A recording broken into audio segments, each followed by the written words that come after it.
If I was to ask the audience who's the most famous and powerful narco of all time, you'd probably come up with names like Pablo Escobar and so on. You would be wrong, because the most powerful narco in history was the East India Company, our old friend. And as far as I know, there isn't yet a Netflix series called Victorian Narcos.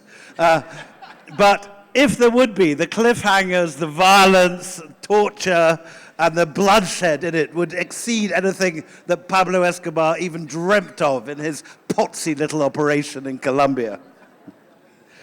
And I am ashamed to say that the Scots play a very prominent role, including quite a lot of my relations of various sorts. So this is a tale of shame and degradation yet again, ladies and gentlemen.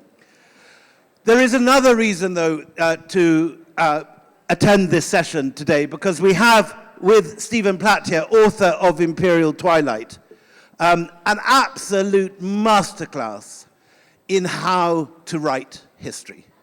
There's been a lot of debate in the Indian press this year, and often configured in this debates about history with three sort of opposing characters: WhatsApp history, that uncle's WhatsApps forwarded randomly with little degree of credibility, and then often a dichotomy between what's seen as popular history and academic history. The great achievement of Stephen here is to bridge that latter divide completely effortlessly. Totally fluent in Chinese, completely au fait with the British sources, writes like a dream. In fact, I got slightly depressed reading this book, to be honest, because,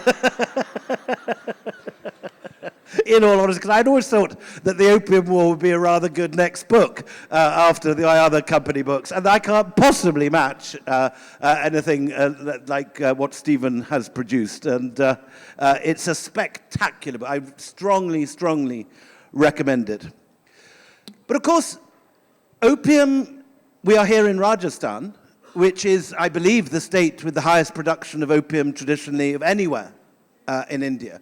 And Stephen, maybe you'd just like to sketch, before we get on to the wicked doings of the East India Company and the British and so on, the traditional role of opium in both China and the wider Asia. How big a crop was it? How many people took it? Was it a rarity? I mean, it had been around in China for... Can you hear me? Closer, yeah. I mean, it had been around in China for over 1,000 years as a medicinal product. The change really comes in the 18th century when they discover how to smoke it. It was perfectly legal in Great Britain. It was a medicinal product. Sherlock Holmes liked a little laudanum. Sherlock Holmes loved it. Yeah, Thomas de Quincey, a famous British opium addict. Samuel Taylor Coleridge writing his poetry while tripping out on opium. So it was out there flowing around. I mean, in Britain, you could buy it at the barbers or the apothecaries. So it wasn't... As a painkiller? As a painkiller, yeah, as a narcotic the most horrifying version of it, I think, was a medicine for teething infants. Right, literally, yeah. If your baby won't stop crying, you can give them... It was literally called Mother Bailey's Quieting Syrup. Well, I mean, you laugh, but here in Rajasthan, it was traditional for ayahs who had difficult charges, who wouldn't go to sleep, to pop a tiny little ball of opium under the tongue of a child. Yeah. And that was considered completely normal until recently. Yeah. But it was really in the very early 19th century, the turn of the 18th, 19th century. Hold the microphone closer, because it's... It was around the turn of the 18th, 19th century that the East India Company really went all in on production of opium in its territories in India, in order to supply a market in China that was largely of its own creation. And the wider story of this is first comes tea. Tea is the hole in the East India Company budget. The East India Company is doing very well. It's seizing great chunks of land, but its silver is draining not, as it's supposed to do, to its employees' bank accounts in London, but instead to pay for the tea, which is increasingly taking over in Britain as the national drink. Yeah, I mean, this really all begins with tea. That's the original addiction. In the course of the 18th century, tea becomes England's national drink. Members of government, they describe it as a necessity of life, as if the British would all die if they didn't have their tea to drink. In the East India Company, this mercantile company, stockholding company, had a monopoly on trade with the Far East, so it had a monopoly on the tea trade. And in the 18th century and in the opening of the 19th century, the only place in the world that Britain could get its tea was from China.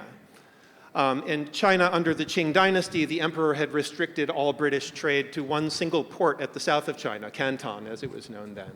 And restrict being very much the word. It was a restrictive and wasn't a fun posting to be in the Canton factory. No, I mean, it was a pleasant place to be if you were there to make money, and they made money hand over fist. But the Canton factory compound, foreigners weren't even allowed into the city of Canton, which was roughly the third largest in the world at that time. It was a huge trading entrepot for southern China. But for the foreigners, the British, later the Americans, who came and traded there, they were restricted to this little tiny compound, about 200 yards by 300 yards. And was this partly because the Chinese had seen what the British had done running amok in India, or was it just because the Chinese did that kind of thing anyway? No, it was partly out of disdain. They wanted to keep the foreigners as far from Beijing as possible. This was at the absolute south of the empire, very, very far from the capital. But it was also it was an issue of trust and loyalty. So the rulers of China at the time were a Manchu dynasty, the Qing dynasty. Who are complete foreigners. They're not Chinese. They are, no, they are what we would call Mongolian? Or Tatars. Tatars, yeah. Jurchen. They're descended from Jurchens. It's sort of an invented ethnicity, the Manchus are. They are the rulers of China. The Han Chinese are essentially subjects at this time. They don't think of themselves that way, but they are by this time. And that manifests itself in real life in all the leading generals of being of Manchu ethnicity, some not even speaking Chinese? Yeah, some of the leading Manchu generals felt no need to learn the Chinese language at all. But as far as the restriction of the trade to Canton, this was in order to keep it tightly regulated and controlled. The emperor essentially did not trust Chinese merchants. And if they were allowed to conspire with foreigners and trade with them willy-nilly, he worried that they would hatch plots, that they would undermine the government in some way. So restricting it all to one city was a way of keeping it under tight control, tight supervision, and to keep taxes flowing in, because this was a huge economic engine, this tiny compound. And given the fiasco of what's going on in Bengal in the 18th century with the British running amok, looting, pillaging, destroying, asset stripping, the richest area in India. This is initially a very successful policy. It's an almost absurd contrast between the face of the East India Company at Canton and the face of the East India Company in India. I mean, in India, it's a force of rapine and pillage and conquest and exploitation.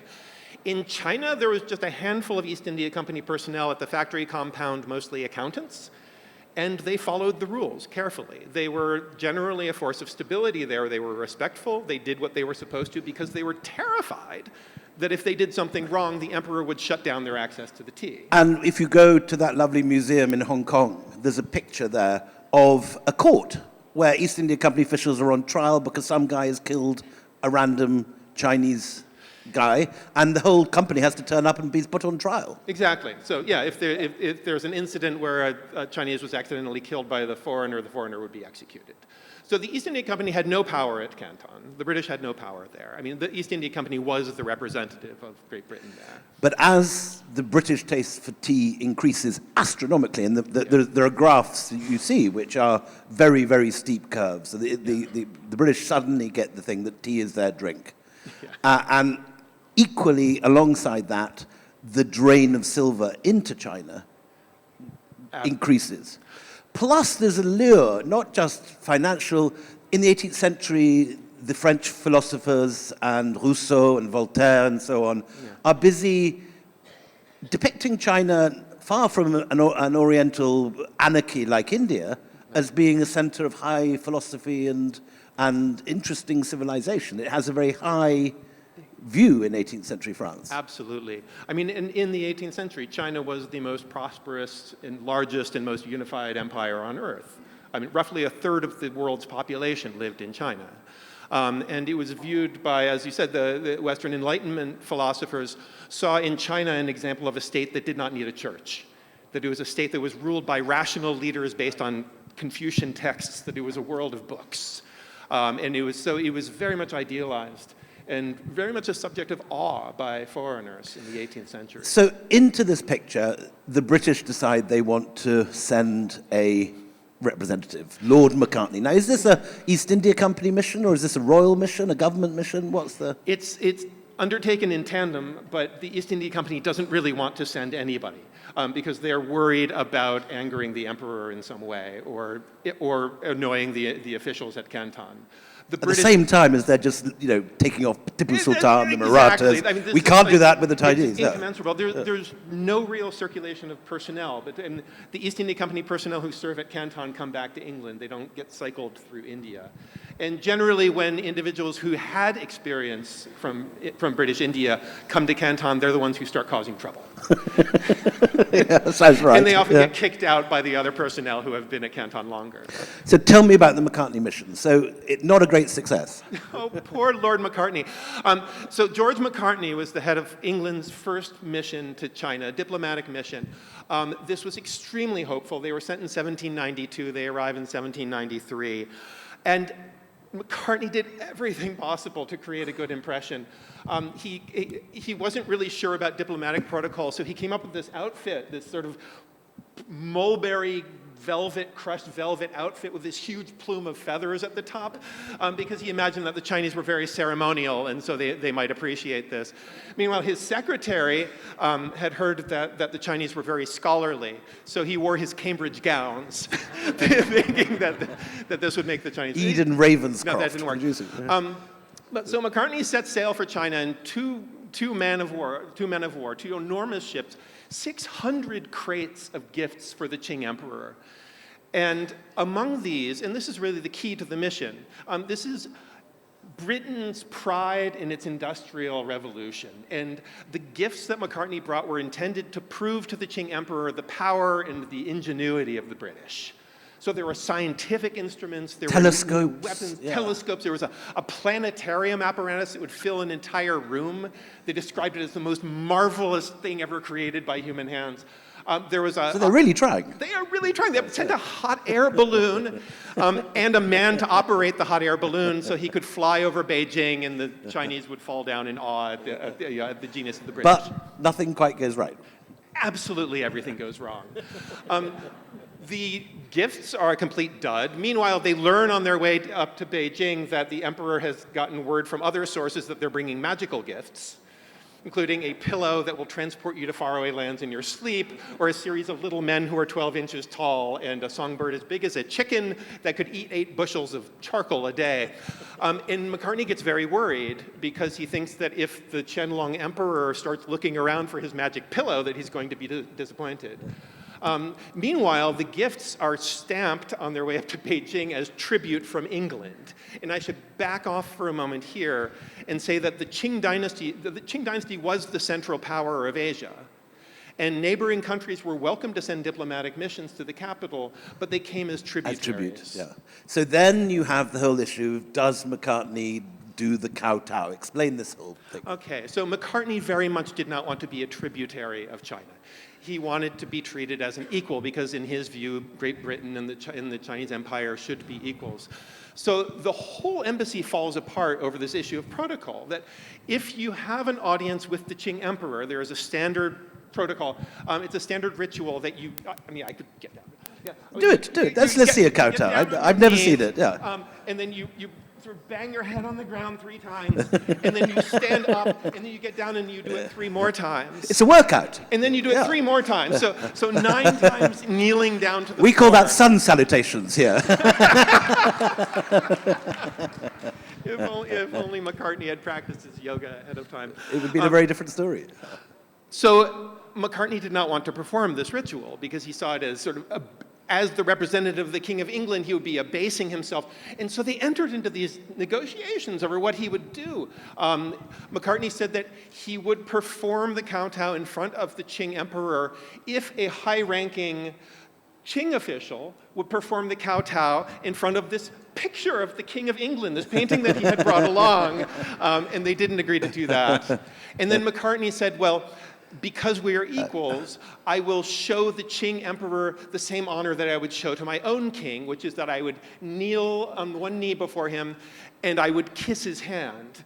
And the Chinese thought this was the most disgusting thing they had ever heard of, that you did not touch the emperor, let alone rub your saliva lips all over his hand. So the whole thing falls apart. McCartney gets his audience. And they never, and it turns out that the emperor actually is fascinated by astronomy, but yes. He doesn't want to encourage the British, so he doesn't open the telescopes or the planetarium or... He tours, he looks at the planetarium for about 3 minutes, comments that this is good enough to amuse some children, and then wanders off. So the reception that they get from the Qing emperor is just coldness. I mean, he welcomes them and entertains them and gives them a lot of gifts, but they get nothing. McCartney had been hoping to be stationed permanently in Beijing. He had been hoping for warehouses and for an island where the British could keep their products. All kinds of trading concessions. He got none of that. So the whole embassy was turned out on its ear. So this is 1793. 1793. So this is only about 13 years into serious opium sales into China. Over the next 30 years, however, East India Company sales of opium grow and grow and grow, and the British appetite for tea grows even faster. So the deficit that the company is suffering and the clear potential for massive profits becomes more and more apparent. And we have this problem because they're still stuck in Canton. It's still entirely regulated. So there's then an even more disastrous mission, the Amherst mission, which is, having failed once, they learn no lessons at all, and then... Yeah, so their second attempt is in 1816, and this is on the heels of the defeat of Napoleon. So the They've British just are won on a Waterloo, high. they're triumphant. They're the most Council powerful of Vienna, naval power in the world. Lord Amherst comes proudly marching up to Beijing. They come in on their way, and the whole thing breaks down over the kowtow again. And so McCartney came home explaining to everyone in England that he had refused to kowtow and that he had maintained Britain's honor. And even though they hadn't gotten anything out of the embassy, he had not abased himself. And he still got an audience. It didn't accomplish anything. So Amherst, the leader of the second embassy, gets to Beijing, enters into his negotiations, and he says, well, McCartney did not have to kowtow, and he got to see the emperor, so now why should I have to kowtow and see the emperor? And the negotiators on the Chinese side said, well, actually, he kowtowed. Yeah. And it turned out that McCartney had actually kowtowed. But didn't admit it to London. He didn't admit it to London. According to people there, he went down on one knee and did 9 deep bows down to the ground. I know people that do yoga like that. He had his huge flowing outfit, and the feathers. Yeah, exactly. But the Amherst mission ends with a near fist fight in Beijing, the drawing of swords. The whole thing falls apart. So it's even worse than the first one. Even worse. And by now, this really matters because opium is at the absolute center of the East India economy in a way that it hasn't been before. But in London, people are now pissed off with the East India Company because this is the age of free trade. Yep. And they want to break the monopoly. How does this all break down? What point does the East India Company monopoly get taken away from it? So by the 1820s and 1830s, the free trade movement in England is reaching full force. And the argument of the free traders is that the East India Company has had this monopoly on trade to the Far East since 1600 or so. And clearly they are unable to manage trade with the Chinese. They're still limited to Canton. They have no other ports that they can trade at. There's a very limited number of products. I mean, I should say that the reason why so much silver is going to China is because the British don't really have anything else the Chinese want to buy in exchange for all of that tea that has to come back. There'd been a little interest in Indian cotton, briefly. Some Indian cotton gets sold, but nothing to match the amount of tea that the British But then the Chinese discover that they can make cotton just as well. Yeah. And that chink of light then sort of ends up. Yeah. And the British try very hard over quite a long time to sell them Scottish tweed, which proves completely useless for Chinese. I should say that one of the things the British were so desperate for was to get a port opened in the north of China where it got cold in the winter, so they could sell things made out of wool, because Canton is subtropical and nobody there wants anything made out of wool. But there are all these various products that they would bring. I mean, the Pacific Northwest of the United States, the fur trade was developed largely to supply Canton, so that fashionable urban dwellers scholars in China could, have fur-trimmed coats that they wore around. But these went and came and went with fashion, and it was the silver that was the crisis, because through the 18th century, the whole world's silver was flowing into China. So up to this point, we've seen an unfamiliar picture of the East India Company behaving themselves and being careful not to anger the Chinese, being obedient, being told to piss off by the Chinese, and they piss off. And then in 1834, the East India Company monopoly is broken by Parliament, and what are called free traders, including lots of Scotsmen like Jardine and Matheson, move in. What happens? So by this point, the opium trade has exploded. And I should say that the East India Company produces opium under a monopoly in Bengal. But it does not transport the opium to China itself because it doesn't want to threaten its tea trade. So it's all carried by middlemen. It takes the farmland. Yeah. It employs people to grow. It has its own factories. It processes it. Yep. There is huge oppression in India to get this as cheap as possible, and farmers are forced to sell this opium at very low rates, which are government controlled. It's absolutely not free trade within India. But it then arrives at the port in Calcutta, and at that point, the East India Company says, well, we never saw anything, did we? Exactly. Yeah, I mean, it works extremely well for the company. They sell the opium at auction at Calcutta to British and Parsi traders, often on credit. They take it. They're the ones who make the contacts along the Chinese coast to sell that opium to smugglers who pay them in silver. And then they pay for the cost of the opium that they bought at auction by giving it to the treasury, to the East India Company's treasury at Canton. So the East India Company has this constant inflow of income without actually having to take the risk of transporting the opium itself. And so in replacement of this East India Company monopoly, we have instead a free-for-all. Absolutely. Scots and Parsis, two of the meanest two of the most, I'll rewrite that, two of the most careful and economically savvy peoples in the world. And so, for example, in Bombay, what's the School of Art called? The JJ School of Art? That's all built with opium profits, and when you go to even today to the is it the Swire building or one of those one of those British companies in Hong Kong? You come out of the lift at the penthouse where I once gave a lecture, and there is this great big fat Parsi businessman who's made a fortune in Canton. On smuggling opium. And it's all over. I mean, where I come from in New England in the United States, I live in Massachusetts, and the Massachusetts General Hospital was founded with opium money, the Perkins School for the Blind. There are all these philanthropic projects undertaken by opium by traders. narcos. Yeah, exactly. This is how they give themselves. This is like this is like Pablo Escobar founding a zoo with hippopotamuses. Famously, the hippopotamuses then escaped, didn't they? Yeah. And there's now Colombia has a hippopotamus problem or hippopotami. Anyway, but back to the free for all. After 1839, the East India Company is essentially removed from the scene at Canton. It can't trade there anymore. And now you have a free-for-all of private British traders all in competition with one another, accountable to nobody at all. And this is where the opium trade absolutely explodes and where everything starts to spiral out of control. And how does the Qing court react? The Qing court reacts. The emperor becomes deeply concerned about the expansion of the opium trade. This is partly because, I mean, honestly, at this point, opium is still a luxury commodity. It's still quite expensive. Just explore that for 1 second. I mean, we've recently come out of, in the United States, the fentanyl crisis, where you have an example of the Sacklers, as the modern East India Company, actively pushing through marketing techniques opium addiction deliberately onto a large population, knowing that this is a wonderful product that can self-seed, that can snowball, that the more people you give opium to, the more you can sell opium. Yeah. Is there this happening now in Canton, or is it that the Chinese just like having lots of opium? Well, as I said, it's expensive, so it's not something the person on the street can't buy opium and smoke it. The users they're wealthy families, urbanites. What, like Coke today? Or bored members of the Manchu court. Right. One of the big concerns for the emperor is that opium addiction has been spreading in the military because the soldiers who are tasked with trying to police the opium trade inevitably get product given to them and they become addicts. So he realizes that addiction is spreading.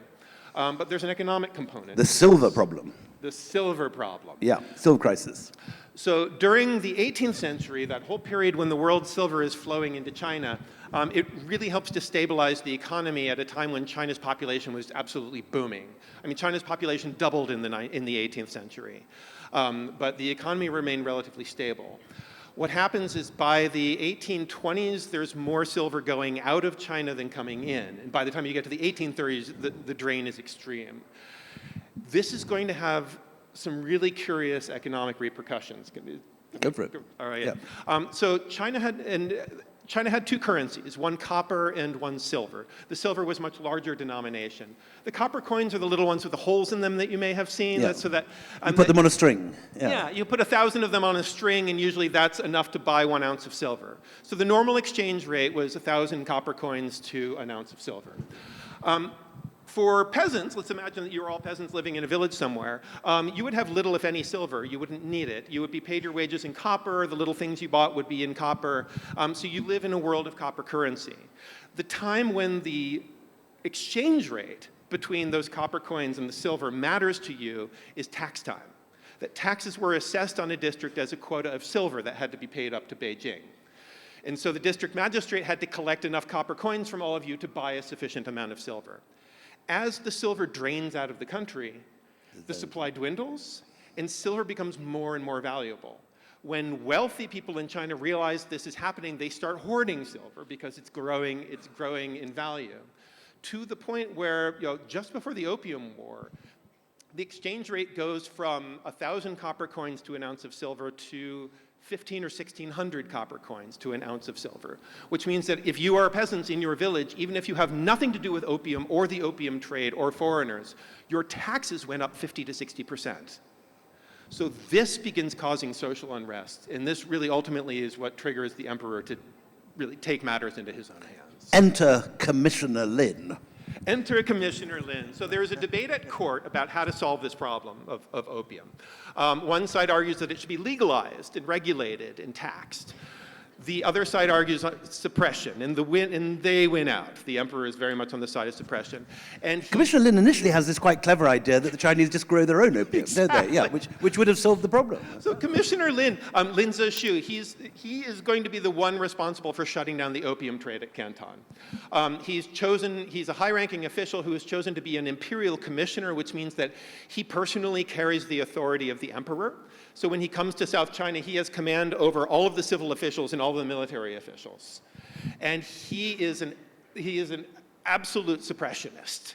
And he is extremely, he's sort of this model of Confucian moral rectitude. He is seen as He's a great hero in China today. He's uncorruptible. He is a hero in China today. There's a statue of him in New York City's Chinatown, the statue of Lin Zexu with a plaque that says, "Pioneer of the War on Drugs." But what William was referring to earlier is so Lin Zexu comes to Canton at the end of 1830, at beginning of 1839, to shut down the opium trade. Before he was a suppressionist, though, in 1833, he had advised the emperor that the solution to the opium problem and the silver problem was that the Chinese should just grow a lot of opium themselves, and then they wouldn't have to buy it from foreigners, and then the silver would not leave the country. That's very smart. Yeah. So he's a very impressive character, Commissioner, genuinely impressive. I mean, sadly, that's ultimately going to be the solution to the economic problem is that, by the time you get to the 20th century, most of the opium is being grown in China. And that's the point when it's so cheap that you have just widespread social addiction.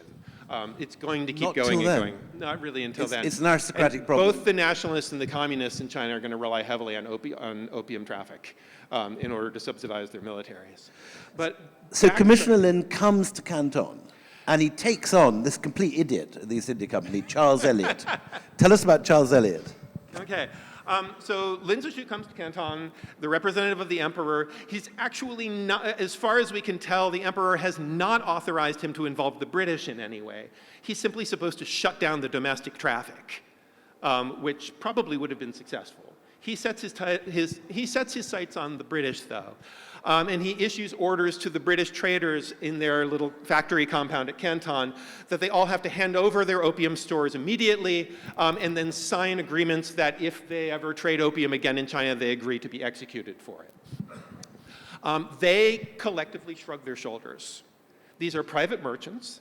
Again, they're not accountable to each other or to anyone else. Furthermore, their opium is not in Canton. It's in ships offshore for the smuggling trade. They immediately send orders to those ships to scramble, so their opium gets sent off to Manila or Singapore or elsewhere. Where it will be completely out of the hands of the Chinese. And they decide to just camp out and wait. Meanwhile, Lin Zexu, when they don't respond, puts the whole compound under lock and key, pulls out all of the Chinese servants, which, as this plays out back home, there's going to be accounts of these horrible these poor British merchants being tortured by the Chinese and suffering. The reality, the hardest thing for them is they don't know how to cook for themselves. Yeah. There's no one to make them noodles. Yeah. So enter Charles Elliot. So up until the end of the East India monopoly, again, the East India Company had been the representative of Great Britain in Canton. After it was removed, the British government realized that it needed to have some sort of government presence there. So they created this position, the Superintendent of Trade. And it was a nearly powerless position. Is he East India Company or not? No, it's completely not. No, he's not East India Company. He's government, though. They are very deliberate to stay away from the East India Company, who are corrupted by the old ways, et cetera, et cetera. So Charles Elliot is this high-strung, extremely anxious man who doesn't have any experience in China. He is prone to panic attacks. One of the American merchants... Definitely not the ideal guy for this job. Yeah, one of the American merchants describes these in a letter as Elliot's mad freaks, that he freaks out now and then. So Charles Elliot is there at Canton. He is the British Superintendent of Trade. None of the British merchants feel that they're in any real danger from Commissioner Lin. They're just waiting for this all to go away like things usually do in China. Elliot gets it into his mind that if they don't hand over their opium soon, that Lin Zexu is going to round them up and start chopping their heads off one by one, and Charles Elliot is going to be blamed for that back in England. His whole name will be ruined, his reputation will be ruined, that's the end of his family, et cetera, et cetera. So he, in one of his panicked moments, decides that he has to do something. Now, this position that he has of Superintendent of Trade has no power at all. He has no coercive authority over the traders. They don't listen to him. They won't do what he says. And they personally don't like him. And they absolutely hate him. He's all stuffy. He gets in the way. He's actually very much against the opium trade. The irony, the man who basically causes the opium war is himself not at all convinced that opium isn't a very evil thing. He believed in his own heart that he was in the process of ending the opium trade. But again, so the opium, that season's opium has all been shipped off to other ports. Lin Zexu has nothing. Elliot is fearful that Lin Zexu is going to react by killing all of the British, so he comes up with a plan. And he calls together some of the British merchants, and he explains his plan. Including Jardine and Matheson. Including Jardine and Matheson, the leading opium traders. So he explains his plan to them. They ask him to repeat himself, just to make sure they heard him correctly. And he explains his plan to them again. And they say, one more time, please. And it turns out that his plan is that he offers to buy all of their opium on behalf of the British government. On behalf of Queen Victoria. On behalf of Queen Victoria, that he will sign promissory notes that they will be reimbursed by the British government for the full market value of their opium. This, at a time where the biggest worry of the opium merchants is that Lin Zexu is going to succeed in his crackdown in China, and they will never have a market for all of this opium they have invested in. And suddenly here's Charles Elliot saying, I'll buy it all off your hands. He starts signing these notes. They turn into a script. They're traded in India as sort of speculative currency. And he buys 20,000 chests of opium. So a chest is 133 pounds. So, something like... It's very expensive. Well over 1,000 metric tons of raw opium. The merchants recall it all from where they've sent it. They buy more from India because this is such a good deal. They're going to cash out of the trade. And Charles Elliot hands it all over to Lin Zexu, who very ceremoniously destroys it. Very publicly. Very publicly, has these huge pools dug, mixes it with lime, and then has it sort of shoveled out to sea. Writes a poem to the god of the sea, telling him that all the creatures of the water should move out of the way for the time being, and apologizing for the filth that he is flushing into the water. And there goes the entire season's crop of opium, which, at that point, is the property of Queen Victoria. And this, meanwhile, does not go down well with Lord Palmerston. So back in England, the the London correspondents of all of those British merchants in China start lobbying for their payback. And the British government, which wanted to keep the opium trade in the darkness off the wings, is suddenly faced with a bill for £2 million that it owes to these disgraceful opium traders. And just in terms of how much that was, the whole British government budget at the time was about £50 million a year. And then there's quite an interesting moment when the opium traders in London start bribing newspaper editors to write sort of articles for them, and the whole of the British press turns out to be entirely for sale, just like today. So they start drumming up support. It's similar to the arguments about the slave owners with the abolition of slavery, that the British government decided in the end that the owners of slaves should be reimbursed because they had invested their money, and similarly that's how it plays out for the opium traders, that they should be reimbursed. Suffice it to say, the British government does not have £2 million to pay back all of these traders. And there's a hostile House of Commons that is not going to approve any of this. They're still paying off the massive indemnities that they raised in order to pay off all of the slave owners after the abolition of slavery. And meanwhile, the East India Company is making a massive loss in Afghanistan. It's just very expensively invaded Afghanistan, and it's found there's nothing there to buy or sell, and it's hugely expensive to police. So all the finances are looking absolutely up the creek. Yeah. So there's this fateful cabinet meeting where they're going around the table saying, well, how should we come up with this money? Can we get the government to pay it? No, well, perhaps the East India Company, the East India Company, they grow the opium, perhaps they can pay it. And then one says, well, Palmerston says, well, why don't we make China pay for it? And that is the start of the Opium War. They send a war fleet to China in order to force the Chinese government to pay for all of the opium that had been destroyed. And it just snowballs from there. Now, we now know, of course, that these British warships make mincemeat of the coastal forts, sink all the junks. But up to this point, the Manchus had been a very significant military force. It was clearly a surprise to them that their boats just sank, faced with... Yeah, it was very much a surprise. And I should say, in that debate between legalization and suppression, the ones arguing for legalization tended to be officials who had served at Canton and had seen the warships that the British possessed. And they understood that China could not win a war against the British. And there's even people like Lin Zexu were from inland, and they fully believed in Manchu martial superiority. And one of the ships that the British send to Canton in this fleet is like a sort of dreadnought, isn't it? It's the first ironclad ship. Which was utterly impervious to Chinese cannons. I mean, we should say here that this war is going to be fought on the water. It's going to be fought at cities that are accessible by river and on the coast. It is pitting the largest and most powerful navy in the world against China, the most powerful country, the most powerful empire in Asia, which is a land power. And it has not faced any coastal threats for more than a century.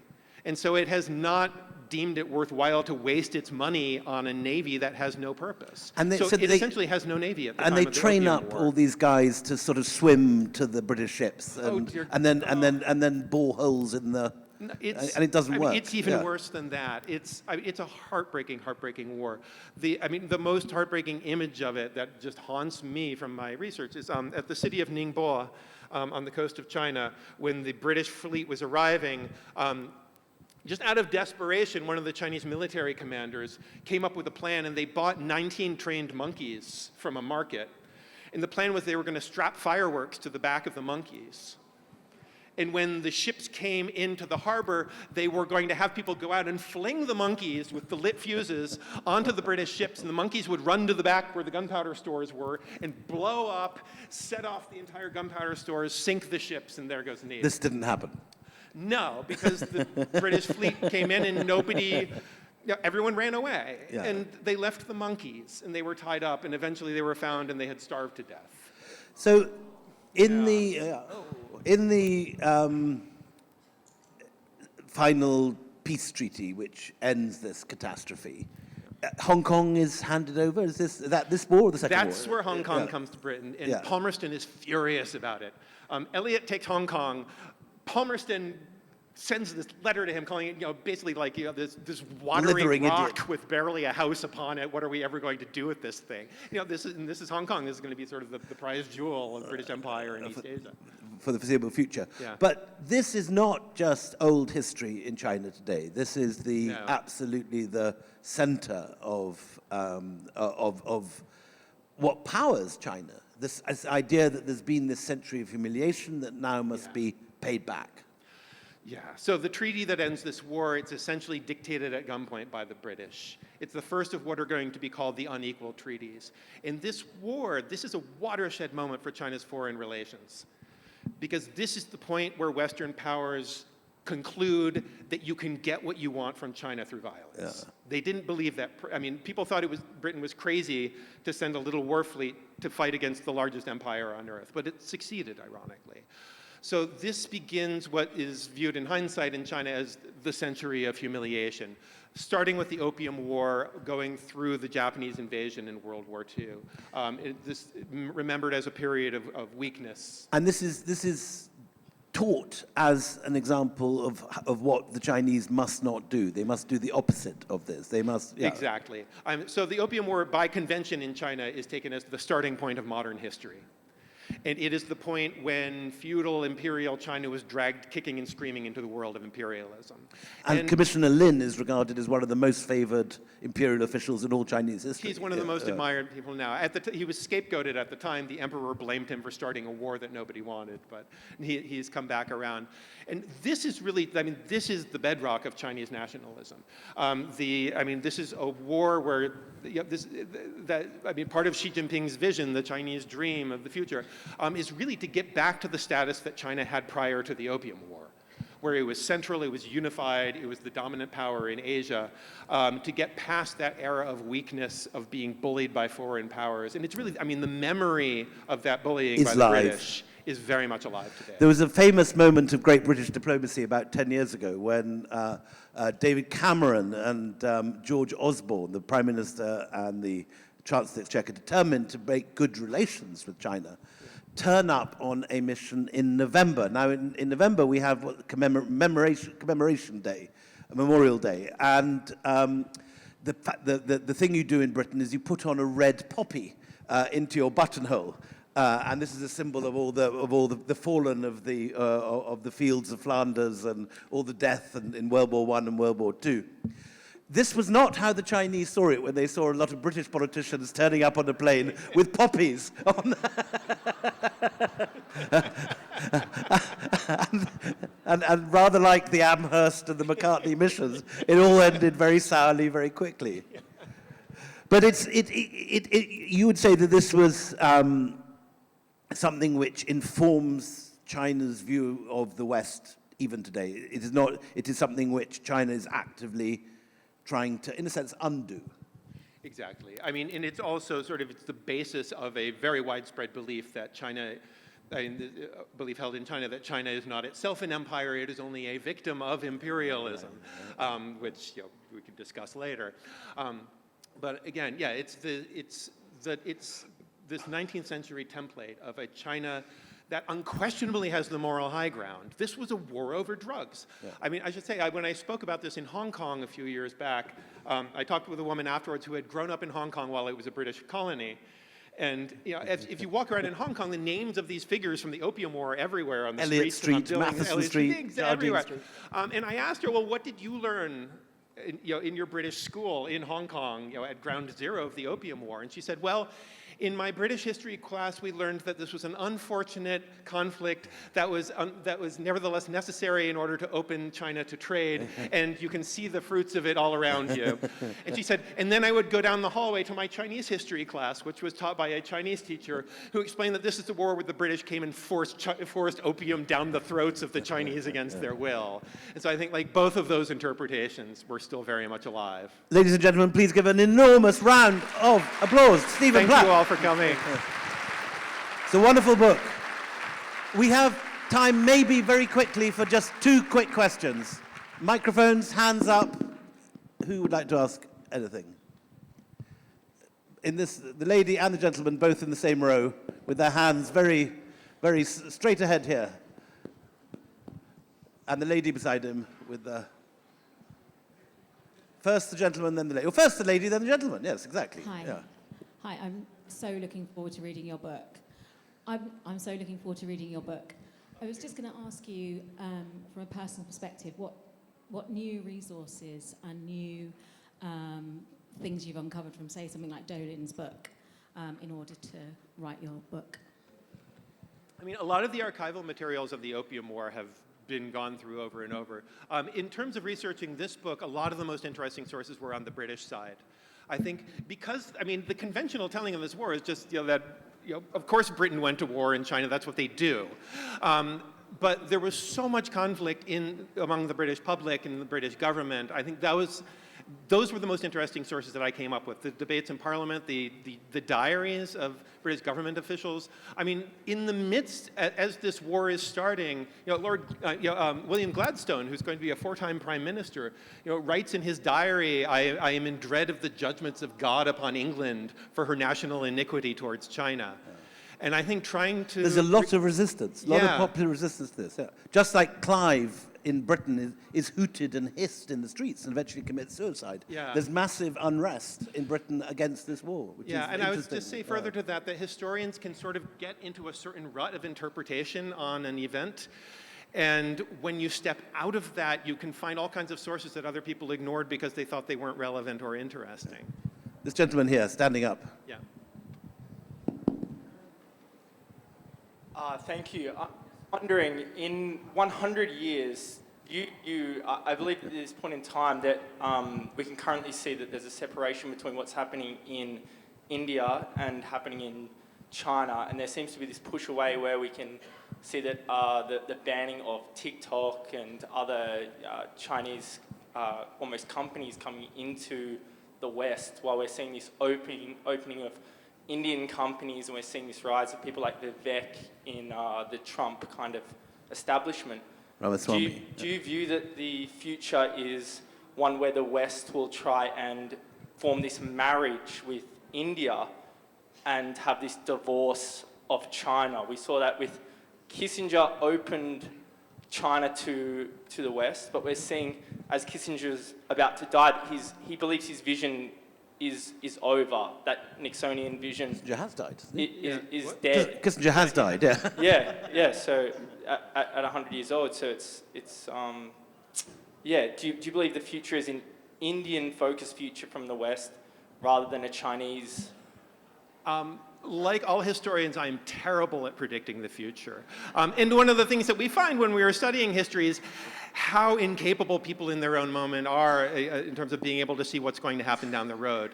With the Opium War, one of the things that was so surprising me in my research is how unthinkable a war like this was to even the members of government who ultimately started the war at the time. I think right now it very much feels like we're at the end of the Nixon and Kissinger era with China.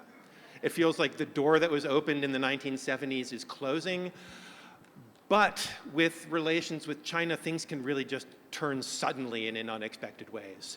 I mean, Trump could pull a Nixon and go to China and decide that he's friends with Xi Jinping. I have no idea what's going to come of that. But certainly with frigid relations with China, I think India does stand to benefit from that. So it'll be a very interesting thing to watch going forward. I was at an economic conference in Hong Kong last summer, and all the bankers and all the fund managers and all the hedge funders and everyone all pulling their money out of China, not all into India, some into Vietnam, but there's money flowing out of China at this particular moment and into other countries, among them India. So it's a very interesting moment. One last question, this very eager lady here. Last question, has to be very quickly answered. To what you just said, William, DeepSeek changes that. Maybe just explain what you mean by that to those that haven't read the papers in the last couple of days. It's ChatGPT being toppled by DeepSeek, China's DeepSeek. Today in the papers they said that they made it out of one AI executive's salary in the US. Yeah. So your comments. Can we all sign up for DeepSeek? Is it available now? Can we? Yes. Can we look up Stephen Platt's work in? Yes. What do you think about it? Does it topple the balance now again? I can't answer that. I know almost nothing about AI. I'm a Luddite. I don't. My long-term feeling is that the more I study the history of this part of the world, both in antiquity, and I'll be speaking about the Golden Road later, but the 18th century, which is my main period. 3/4 of the world's trade has always been shared between India and China. The freak moment that breaks all the rules is the brief period of 400 years between Vasco da Gama and Mountbatten pissing off in 1947. That's the moment, and it's taken 75 years for the natural balance of trade to come back. And India and China are now dominating again, whatever it is, percentage of world trade. But in our lifetimes, it's going to be India, China, and America. Those are going to be the big economic powers. Which of those three are going to be on top, and which at the bottom of the top three, we don't know. But it could be any of those at the top and any of those among those three at the bottom of the three. India's growth rate went down last month. It was 7 or something, now it's down to 5. So it's an open race. It's difficult to tell. I don't think, in a month these things could turn around. No one would have imagined in 2005 the advances that China made between 2005 and 2015. That 10-year rapid growth that just changed the whole face of the world. So, but we are in rapidly changing times. And what the F Trump is going to do tomorrow even, we don't know. So we'll see here. Thank you very much. Make another round of applause, please, for Stephen Platt. Thank you. We'll do this again.